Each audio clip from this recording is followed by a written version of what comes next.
Western ഫിലോസഫിയിൽ ഒരു theory ഉണ്ട്, Rene ഡിസ്കാർട്ടെ അവതരിപ്പിച്ചാണ്. ഡൂബിറ്റോ Ergo കൊഗിറ്റോ എർഗോസം എന്ന് പറഞ്ഞാൽ ഞാൻ സംശയിക്കുന്നു, അതുകൊണ്ട് ഞാൻ ചിന്തിക്കുന്നു, അതുകൊണ്ട് ഞാൻ ആകുന്നു.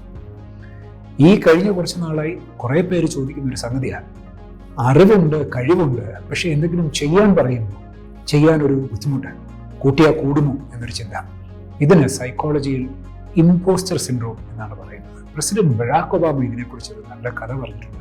അദ്ദേഹം ലോകത്തെ ഏറ്റവും അധികാരമുള്ള 7 പേരുടെ കൂട്ടത്തിൽ നിന്ന് സംസാരിച്ചപ്പോൾ അവർക്ക് പലർക്കും അറിവോ കഴിവോ ഈ പറയുന്നത് പോലെ ഉള്ളതായിട്ട് പുള്ളിക്കാരന് തോന്നിയില്ല. അപ്പൊ നമ്മുടെ ചിന്ത മറ്റു പലർക്കൊക്കെയോ എന്തോ ഉണ്ട്, കഴിവുണ്ട്, അവർക്ക് അറിവുണ്ട് എന്നുള്ളത് കൊണ്ടാണ് നമുക്ക് ഈ ബുദ്ധിമുട്ട് വരുന്നത് എന്നുണ്ടെങ്കിൽ നമ്മളുടെ ആ ചിന്തയുടെ ഒരു തെറ്റായിരിക്കാം അത്. പലപ്പോഴും നമ്മൾ ചിന്തിക്കുന്ന ഒരു അറിവോ കഴിവോ മിടുക്കോ ഉള്ളത് കൊണ്ടായിരിക്കത്തില്ല പലരും പല സാഹചര്യങ്ങളും. അതുകൊണ്ട് ഇമ്പോസ്റ്റർ സിൻഡ്രോം ഓർത്തിരിക്കുക, ഇത് അറിയേണ്ടവരുണ്ട് പറഞ്ഞു.